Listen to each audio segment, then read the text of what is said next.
Good morning all of you.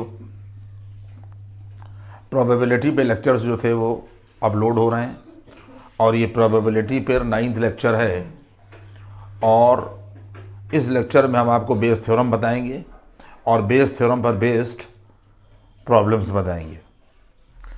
देखिए, Bayes theorem का पूरा स्टेटमेंट होगा और बेस थ्योरम का पूरा कॉन्सेप्ट होगा। आप सुने, यहाँ के पर ये प्रोबेबिलिटी और लेक्चर 9 है और ये बेस थ्योरम है। अब इस बेस थ्योरम में जैसे जैसे सिर्फ टाइम को बचाने के लिए पहले लिख लिया जाता है कि जो चीज़ ज़्यादा टाइम में होने वाली है उसको कम टाइम में जो है वो कर निपटा दिया जाए। बेस थ्योरम में सबसे पहले आप बात को समझें कि अगर हमारे पास कुछ इवेंट्स जो हैं E1, E2, E3 up to En है, ये सैम्पल स्पेस में इवेंट दे रखी हैं और बेस थ्योरम का बेसिक कॉन्सेप्ट ये है कि एक आर्बिट्रेरी इवेंट है जो सैम्पल स्पेस की हर इवेंट से अटैच्ड है। हमने आप लोगों को क्या बात बताई कि बहुत सी इवेंट्स हमारे पास सैम्पल स्पेस में हैं, उसको हम लोग E1, E2, E3 up to En कहेंगे। हर इवेंट के साथ, चाहे वो E1 हो, चाहे वो E2 हो और चाहे वो E3 हो और चाहे वो En लास्ट इवेंट हो, हर एक के साथ में एक ऐसी इवेंट है जिसको आर्बिट्रेरी इवेंट कहा जाता है, वो अटैच है, लगी हुई है। हम आपको एग्जांपल दे दें क्योंकि सवालों में एग्जांपल्स हैं। आप यहाँ पर समझ लें कि हर इवेंट के साथ में आर्बिट्रेरी इवेंट किस तरीके से अटैच्ड है। मान लीजिए कि कोई प्लांट लगा हुआ है और वो प्लांट बल्ब बनाता है। उस प्लांट के ऊपर क्या लगा हुआ है? वो बल्ब का प्लांट है। ये जो रोशनी बल्ब देते हैं, इनका प्लांट हम लोगों ने लगा रखा है और वो प्लांट जो है वो बल्ब बना रहा है। अब आप सुनिए, आर्बिट्रेरी इवेंट का कॉन्सेप्ट क्या होगा कि अगर हमारे पास में 100 लोग बैठे हुए हैं उस प्लांट के ऊपर और 100 लोग बल्ब बना रहे हैं, ठीक है, तो इसका मतलब ये हो गया कि मान लीजिए 100 लोगों के पास में उस प्लांट में 100 मशीनें लगी हुई हैं और हर मशीन पर मैं खड़ा हुआ, एक पे मैं खड़ा हूँ, दूसरे पे दूसरा खड़ा है, तीसरे पे तीसरा खड़ा हुआ है और बल्ब बनाए जा रहे हैं। क्योंकि दिन भर लेबर जब कोई काम करता है तो शाम को उसके लेबर की गिनती की जाती है और गिनती करने के बाद में पैसे दे दिए जाते हैं, कोई भी काम हो। तो मान लिए कि मैं एक लेबर हूँ और एक मशीन के ऊपर खड़ा हूँ, प्लांट की एक मशीन के ऊपर मैं खड़ा हूँ, मैंने बल्ब बनाए, दूसरा आदमी खड़ा है, उसने बल्ब बनाया, तीसरा आदमी तीसरी मशीन के ऊपर खड़ा है, प्लांट लगा हुआ है पूरा और उसमें मशीनें लगी हुई हैं। हर मशीन पर आदमी जो है वो खड़ा हुआ है और बल्ब बना रहा है। तो इसका मतलब ये है कि अगर 100 लोग बल्ब बना रहे हैं तो 100 लोगों के बल्ब बनाने के बाद शाम को जब गिनती होगी और जब मेरा नंबर आएगा, मान ली मैं पहले नंबर पे हूँ, तो मेरे बल्ब बनाने की जो घटना है ये E1 से रिप्रेजेंट की जाएगी। मेरे बल्ब बनाने की घटना जो है वो E1 से रिप्रेजेंट की जाएगी। दूसरे आदमी के बल्ब बनाने की घटना जो है वो E2 से रिप्रेजेंट की जाएगी।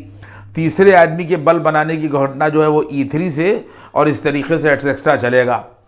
और उसके बाद में जब गिनती हुई तो मैंने कहा कि मैंने दिन भर में 70 बल्ब बनाए। ये E1 घटना हो गई, 70 बल्ब बनाना। लेकिन बल्ब के साथ में मैंने ये कहा कि भाई ऐसा है, मैंने 70 बनाए ज़रूर थे लेकिन इसमें 5 जो हैं वो डिफेक्टिव निकल गए, 5 जो है वो जल नहीं रहे हैं। दूसरे आदमी ने कहा कि नहीं, हमारे 2 ही डिफेक्टिव हैं। तीसरे आदमी ने कहा कि नहीं, हमारे जो है वो 10 डिफेक्टिव हैं।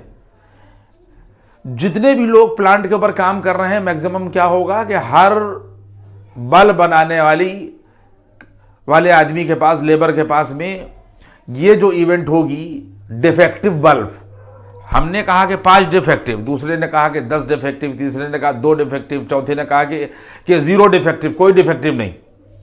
इसका मतलब ये है जो बल्ब का डिफेक्टिव होना है ये भी एक घटना हुई और ये घटना हमारे साथ भी अटैच है, E1 के साथ भी अटैच हुई, E2 के साथ में भी अटैच हुई, E3 के साथ में भी अटैच हुई, यानी ये कॉमन घटना हो गई।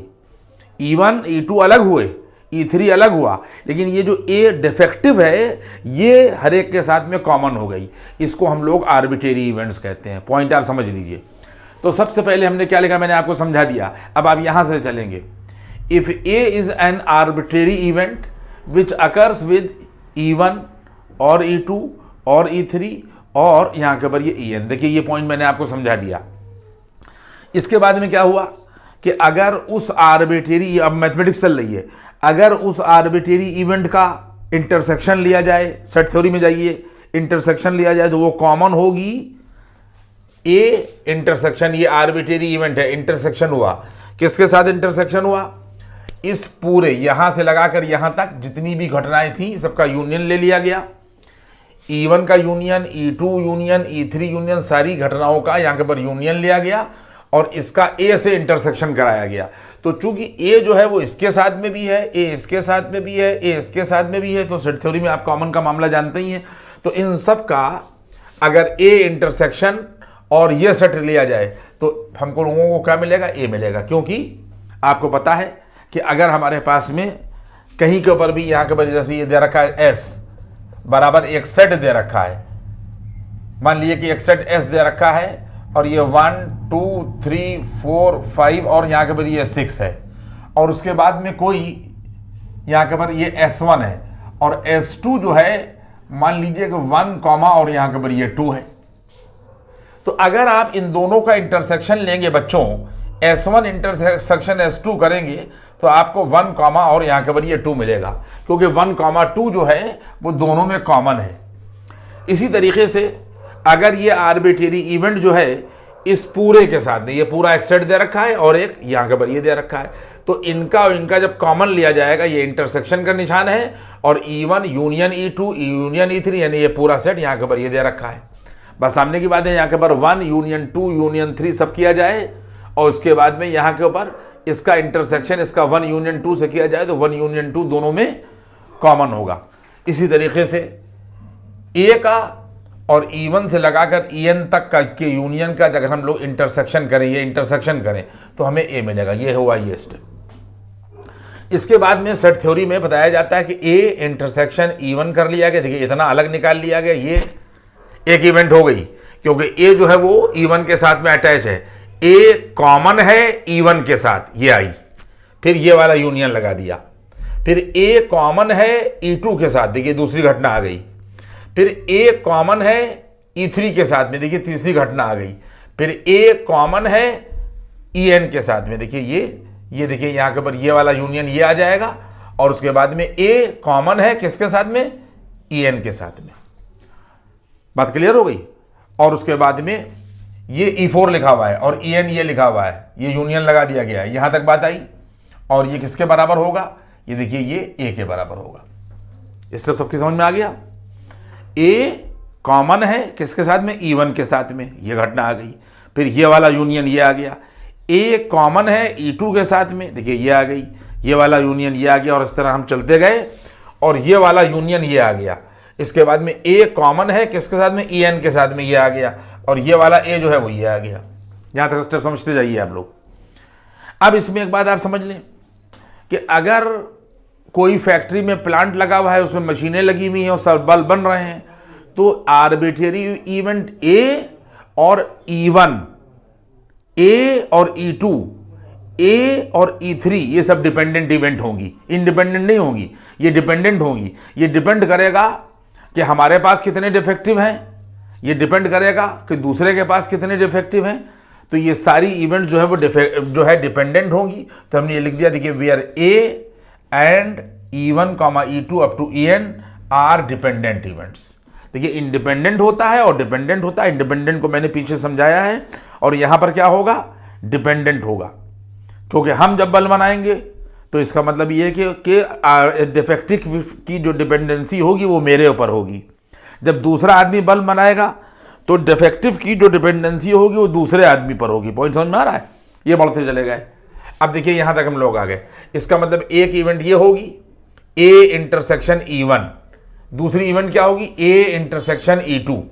तो आप देखते जाइए, ए से लगाकर E1, E2 up to En are dependent events, और उसके बाद एक इवेंट ये आई, एक इवेंट ये आई, और यहाँ के ऊपर ये आई, आर म्यूचुअली एक्सक्लूसिव इवेंट्स। और ये म्यूचुअली एक्सक्लूसिव होंगी, ये घटनाएं साथ साथ घटित नहीं हो सकती। हमारे साथ मामला अलग होगा, दूसरे का अलग होगा, तीसरे का अलग होगा। इसका मतलब ये सारी इवेंट्स जो हैं ये म्यूचुअली एक्सक्लूसिव होंगे, ये देखिए लिख दिया गया, ये और यहाँ के पर ये म्यूचुअली एक्सक्लूसिव इवेंट्स हैं। देखिए यहाँ तक मामला समझ में आ गया, आपकी आ गया। इसके बाद में अगर ये इवेंट्स जो हैं वो म्यूचुअली एक्सक्लूसिव हैं, तो मैंने आप लोगों को ये बात बताई थी कि अगर E1, E2, E3 और up to EN mutually exclusive हैं, तो एडिशनल थ्योरम ये कहती है कि इनकी प्रोबेबिलिटी जो है वो जोड़ दी जाएगी। P, मान लीजिए कि इन सब की प्रोबेबिलिटी A है, तो PA बराबर हो जाएगा PE1 plus PE2 plus PE3 और प्लस लगाते जाएंगे और प्लस यहाँ के ऊपर PN हो जाएगी अगर म्यूचुअली एक्सक्लूसिव है। तो इसका मतलब ये हो गया, देखिए अब आप लोग सुनिए मेरी बात को, कि यहाँ तक हम लोग यहाँ के पर पहुंचे। अब इस स्टेप के बाद में क्या हुआ कि प्रोबेबिलिटी ऑफ इवेंट इस PA को, प्रोबेबिलिटी ये देखिए A के बराबर है, तो प्रोबेबिलिटी ऑफ इवेंट यहाँ के पर ये देखिए PA आ गया। क्या आ गया? ये देखिए PA। और हमारे पास में इवेंट्स क्या हैं? ये सब इवेंट्स हैं। तो अगर हम लोग एडिशनल थ्योरम लगाएंगे तो यहां से देखिए ये probability of this event PA ये आ गया, बराबर हो जाएगा PA इंटरसेक्शन E1 प्लस लगाइए PA इंटरसेक्शन E2 ये लगाइए और प्लस यहाँ के पर हम लोग जाएंगे और प्लस लगाएंगे और आ जाएगा PA इंटरसेक्शन और यहाँ के पर ये EN। ये हम लोगों ने एडिशनल थ्योरम ऑफ प्रोबेबिलिटी लगा दी। अगर इवेंट म्यूचुअली एक्सक्लूसिव है तो probability of this event PA को हम लोगों ने यहाँ के पर ये डिनोट किया और उसके बाद में इसमें P लगाकर सबको जो है वो जोड़ दिया। ये P और उसके बाद में ये एक इवेंट हो गई प्लस P और यहाँ के पर ये इवेंट हो गई और लास्ट में P और यहाँ के पर ये आ गया, उसको इधर ले लिया है। ये वाला स्टेप हमने समझा दिया। इसके बाद में सारे बच्चे समझ लीजिए, अब इस स्टेप के बाद में हम उधर जा रहे हैं। देखिए कंडीशनल थ्योरम में और प्रोबेबिलिटी में मैंने आपको बता दिया था, कंडीशनल थ्योरम की बात बताई जा रही है, उसको मल्टीप्लिकेशन थ्योरम भी कहते हैं। अगर हमारे पास में A and B are dependent events, ये देखिए डिपेंडेंट, देन PA, अब देखिए फार्मूला पीछे देख लीजिएगा, कंडीशनल थ्योरम में आप उठाकर देखिएगा, PA इंटरसेक्शन B बराबर PA into PB by A होता है, ये एक फार्मूला होता है। और अगर PA ना लिखकर हम लोग PB लिखें तो B बाई A के जगह पर PA बाई B हो जाता है। ये है, ये कंडीशनल थ्योरम में हमने आपको डिपेंडेंट इवेंट में बताया कि अगर A और B डिपेंडेंट हैं तो PA into PB by A होगा और PA इंटरसेक्शन B बराबर PB इंटू PA बाई और यहाँ के पर B होगा। ये दो फार्मूले अलग अलग लिखे हुए हैं, A होगा तो B बाई A, B होगा तो A बाई B। ठीक है।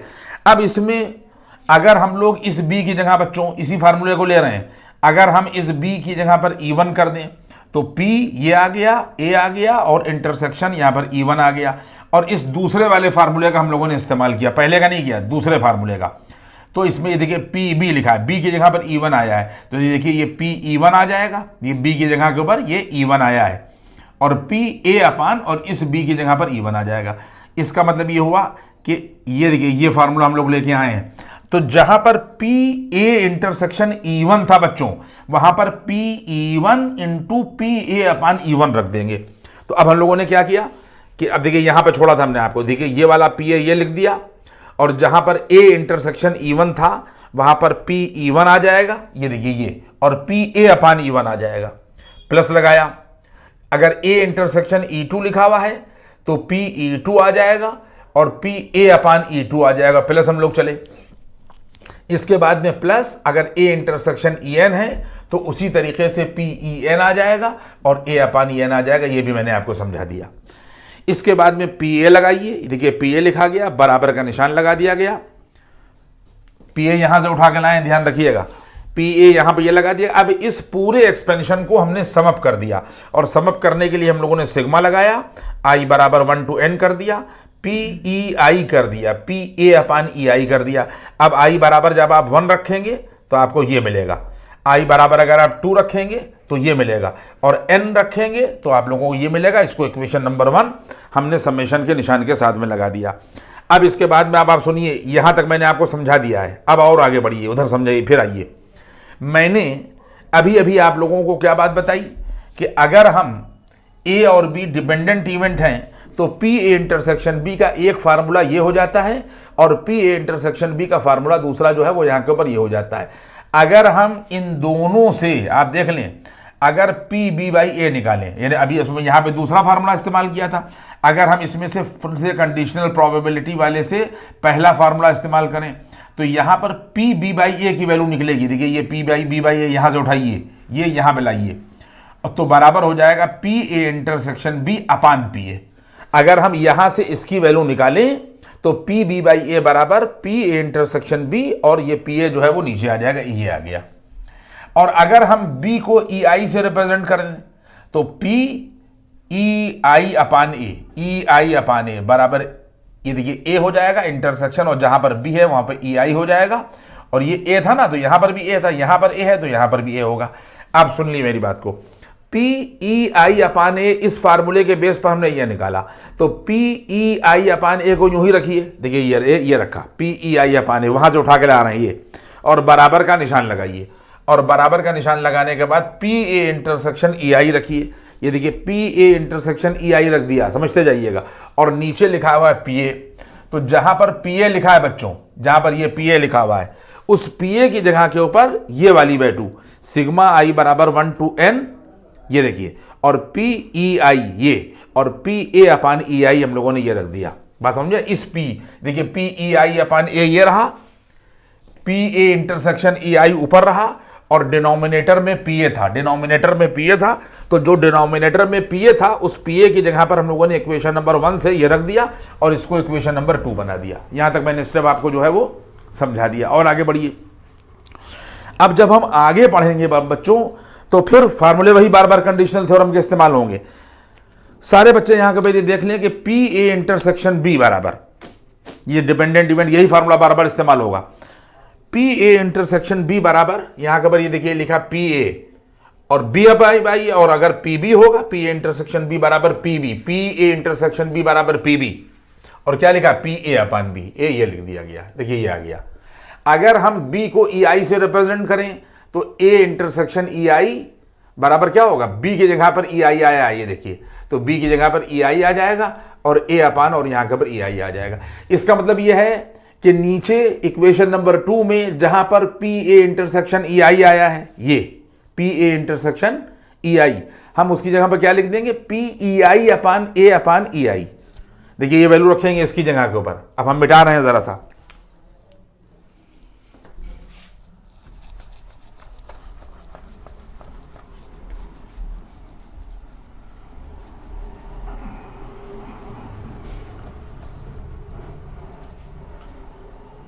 देखिए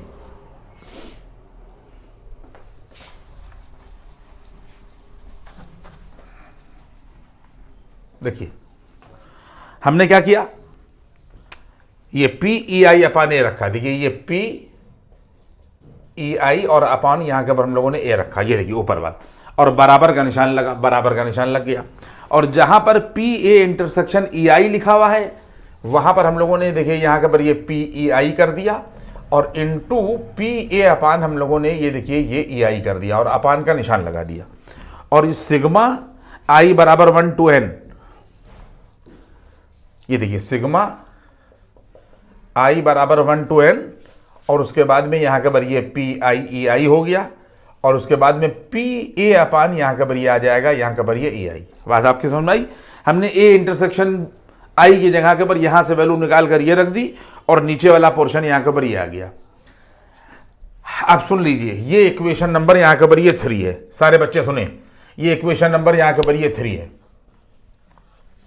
ये है यहां के पर ये इक्वेशन नंबर यहां के पर ये 3,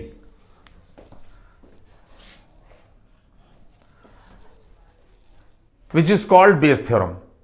देखिए या तो कॉम्बिनेशन फॉर्म में, समेशन फॉर्म में हम इसका इस्तेमाल करेंगे, और अगर हम इसको और ओपन करना चाहते हैं, अगर हम और इसको एक्सपेंड करना चाहते हैं, तो देखिए पी ई आई और अपान यहां के पर ये ए जो है ये पी ई आई,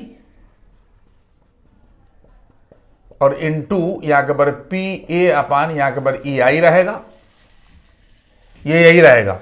और नीचे अगर हम सिग्मा को हटा दें तो ये देखिए यहां के पर पी ई वन इंटू यहां के पर P A upon E one, plus यहां के पर समेशन का मतलब ये है कि जब समेशन हटेगा तो प्लस का निशान लगेगा, और ये एक्सपेंड हो जाएगी चीज, और यहां के पर ये आ जाएगा P E two into P A upon E2, और इस तरीके से ये जाएगा, और ये देखिए डैशेस लगे हुए हैं, और ये लास्ट में आ जाएगा यहाँ के पर PEN बच्चों, और ये बढ़ता जाएगा, और इनटू यहाँ के पर आ जाएगा PA अपान, और यहाँ के पर ये EN, ये देखिए यहाँ के पर ये आ गया PEI अपान A ऐसे ही रहेगा, और उसके बाद में PEI और A अपान EI ऐसे ही रहेगा, और सिग्मा हटा दिया, नोटेशन ऑफ सम हटा दिया, I की जगह पर पहले 1 देंगे तो ये मिलेगा, 2 देंगे तो ये मिलेगा, और N देंगे तो हम लोगों को यहाँ के ऊपर ये मिलेगा,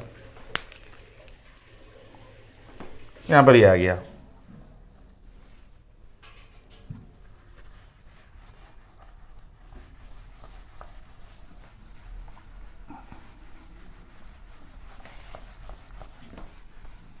देखिए बात को आप समझ लीजिए, मैंने आपको बहुत तरीके से बेस थ्योरम बता दी, इसको आप लोग यहाँ के ऊपर बॉक्स में कर लें। ये E upon EI upon A लिखा हुआ है, और ये EI A अपान EI और E1 और A अपान E1 कैसे आया सब कुछ हमने बता दिया।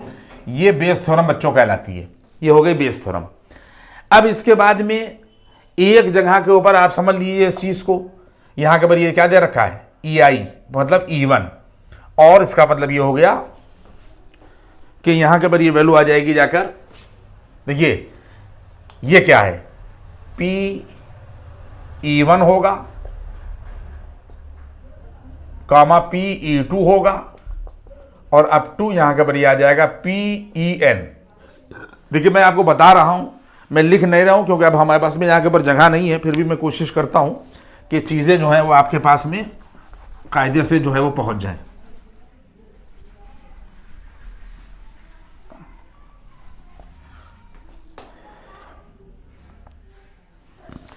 E1 यहाँ के ऊपर ये कहलाती हैं प्रायोरी प्रोबेबिलिटीज। क्या कहलाती हैं? प्रायोरी probabilities.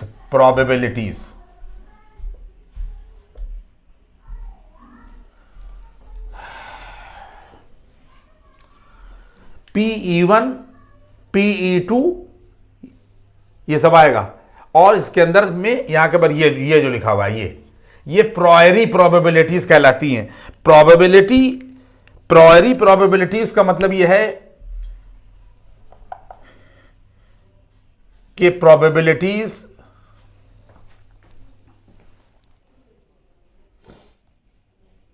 probability before the experiment take place, probability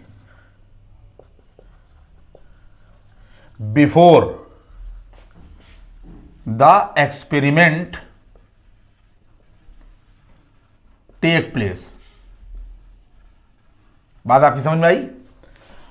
इसमें सबसे बड़ी बात क्या है कि हमने बेस थ्योरम को ड्राइव कर लिया। बेस थ्योरम पर अभी कोई सवाल नहीं लगाया है, लेकिन बेस थ्योरम में जो डाटा हैं या डेटा है जो भी कहा जाता है, उनका मतलब क्या है। जब हम लोग PE1 होगा जिसकी जगह क्या रखेंगे, ये हमेशा सवाल में प्रायोरी प्रोबेबिलिटीज होंगी, प्रायोरी, और प्रायोरी को जब डिस्क्राइब करेंगे तो उसका क्या मतलब होगा कि probability before the experiment take place. अब आप लोग प्रॉब्लम में मैं आपको बताऊंगा कि probability before the experiment take place क्या होगा। ये तो एक बात हो गई। इसके बाद में बच्चों दूसरी बात क्या होगी? दूसरी बात ये होगी कि PA अपान EI, क्योंकि A अपान EI अलग होगा और EI अपान एक यहां के ऊपर A अलग होगा। ये यहां के ऊपर कहलाएगा A अपान EI, क्या कहलाएगा? ये कहलाएगा लाइकलीहुड प्रोबेबिलिटीज। क्या कहलाएगा? यहां के ऊपर ये कहलाएगा लाइकलीहुड।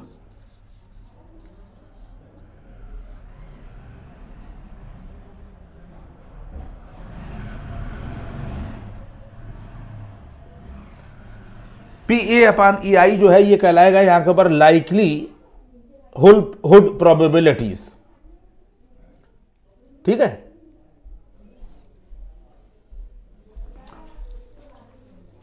इसके बाद में यहां के ऊपर ये 3 नंबर होगा। देखिए ये हमने बता दिया आपको।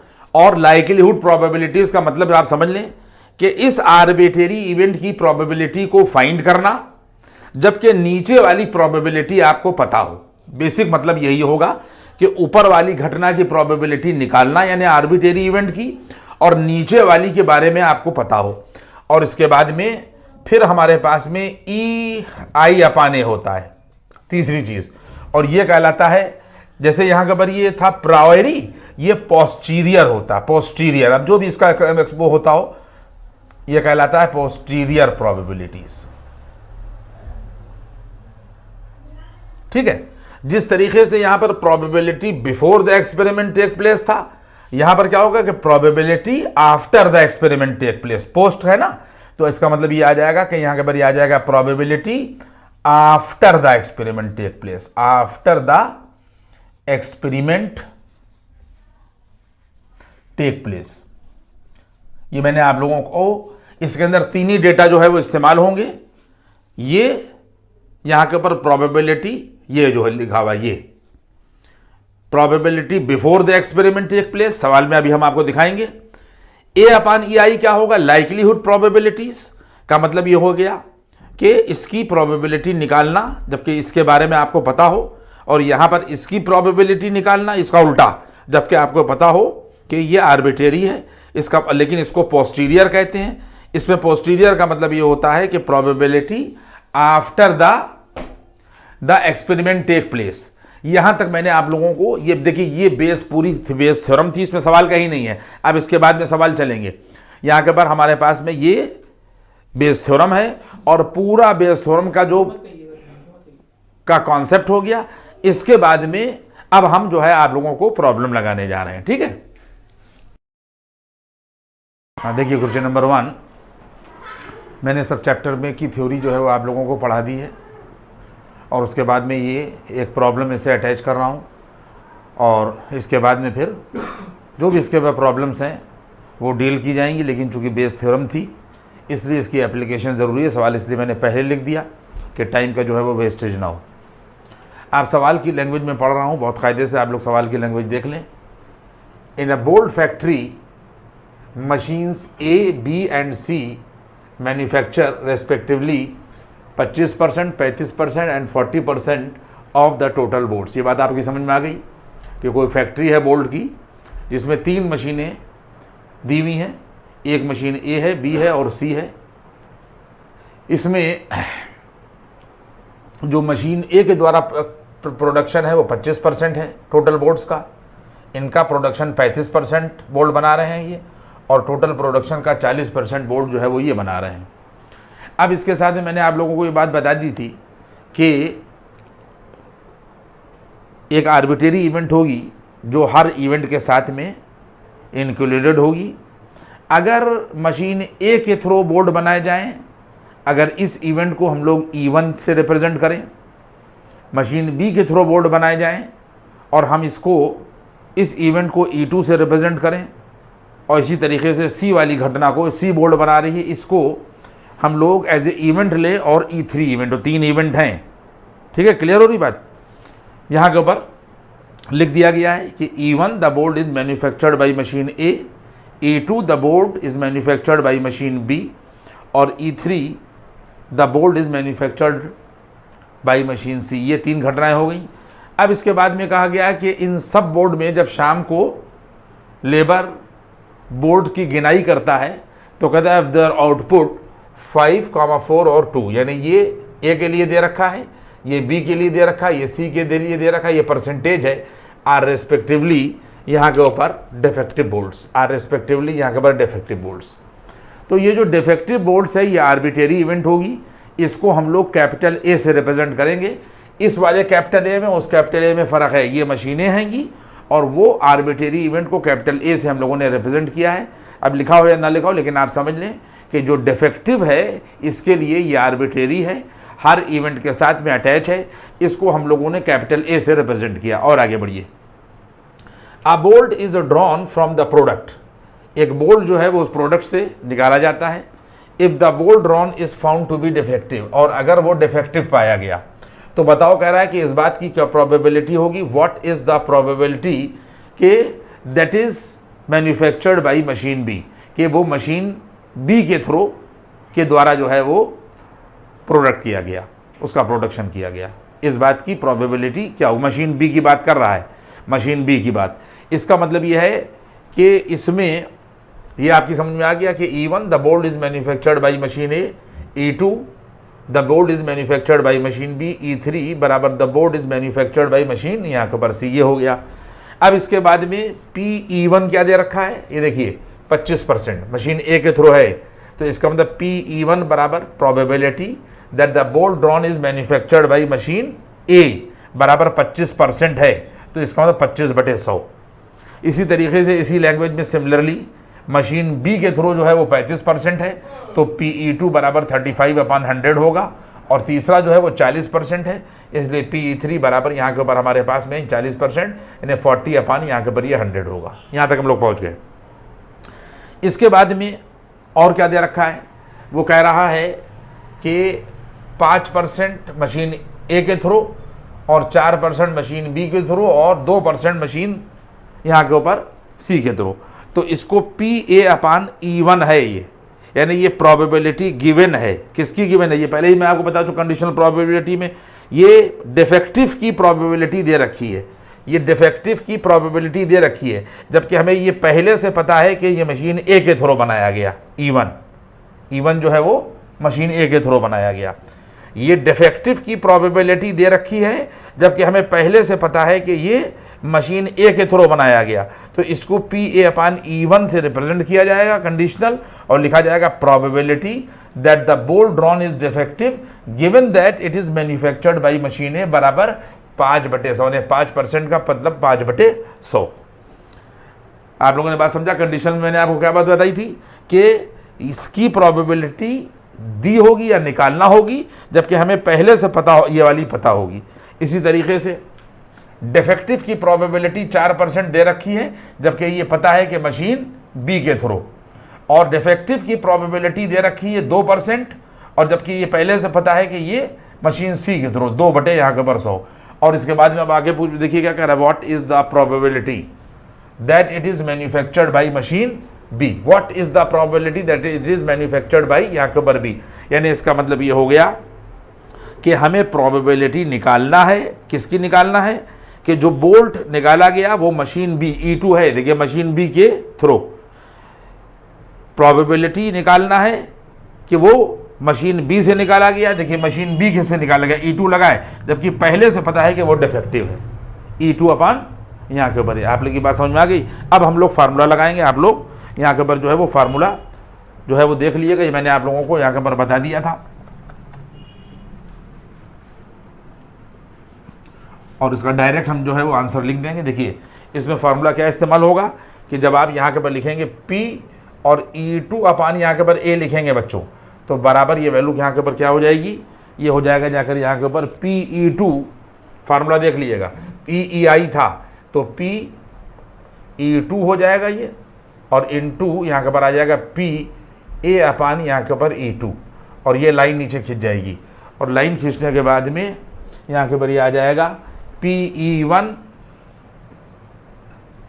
इंटू यहाँ के ऊपर आ जाएगा PA/E1, और प्लस यहाँ के ऊपर ये आ जाएगा PE2 इंटू यहाँ के ऊपर ये आ जाएगा PA/E2, और प्लस PE3 होगा बच्चों, और यहाँ के ऊपर ये आ जाएगा PA/ और उसके बाद में यहाँ के ऊपर ये E3।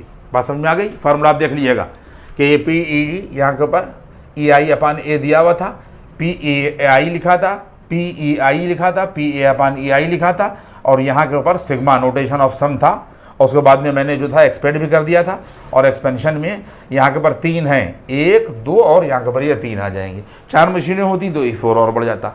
अब इसमें सारी वैल्यूज़ आप लोगों को जो है वो पता है, तो इन सारी वैल्यूज़ को हम यहाँ के ऊपर सब्सटीट्यूट कर दीजिए। तो जब आप सब्सटीट्यूट करिएगा तो PE2 यहाँ के ऊपर प्रोबेबिलिटी किसकी निकाली जा रही है कि बोल्ट जो है वो मशीन बी के थ्रू बनाया गया, जबकि पहले से पता है कि डिफेक्टिव है। P यहाँ के ऊपर E2 रखिए, तो PE2 जो है ये दे रखा है, देखिए 35/100 है, ये 33 पॉइंट यहाँ के ऊपर 0.35 होगा, ये मैंने पॉइंट में चेंज कर दीजिए, और इंटू का निशान लगाई। PA/E2 कितना देगा, 4/100, तो यह आ जाएगा 0.04। जब आप 100 से डिवाइड करिएगा तो 0.04 मिलेगा, और वैसे भी वैल्यू रख दिएगा तो कोई दिक्कत नहीं है। PE1 कितना है, P यहाँ के ऊपर हमारे पास में यहाँ के ऊपर E1 जो दे रखा है, E1 यहाँ के ऊपर दे रखा है 25, देखिए PE2 35%, यहाँ के ऊपर 0.25 हो जाएगा, यहाँ के ऊपर 0.25 रखिए और A/E1 रखिए, तो A/E1 कितना हो जाएगा 0.05 हो जाएगा, फिर प्लस लगाइए और इसी तरीके से PE2 की वैल्यू रखिए और PA/E2 रखिए और PE3 रखिए और PA/E3 रखिए। सारी वैल्यूज़ आप लोगों को यहाँ के ऊपर पता है कि PE2 जो है वो 0.35 है, कितना है यहाँ के ऊपर 35 और PA/E2 कितना 0.04, प्लस लगाइए। PE3 कितना है आपका, PE3 0. यहाँ के ऊपर ये 40 दे रखा है बच्चों और इनटू का निशान लगाइए और PA/E3 ये रखा हुआ है तो 0.0 और यहाँ के ऊपर 2 रखिए। आपने सारी वैल्यूज़ देख ली और मैंने सारा तरीका आप लोगों को बता दिया और इसका जो आंसर निकलेगा वो मैं आंसर लिखे दे रहा हूँ, आप लोग समझ लीजिए 28/69 निकलेगा। ये निकलेगा 28 और अपॉन 69, घर के ऊपर आप लोग सॉल्व कर लीजिएगा या इससे आप इसको डिवाइड कर लीजिएगा तो जो डेसिमल में आंसर आएगा ये इसका यहाँ के ऊपर आंसर होगा। मेनली क्या था कि प्रॉब्लम में बेस थ्योरम समझाना थी और इसके ऊपर हमें एप्लीकेशन समझाना थी।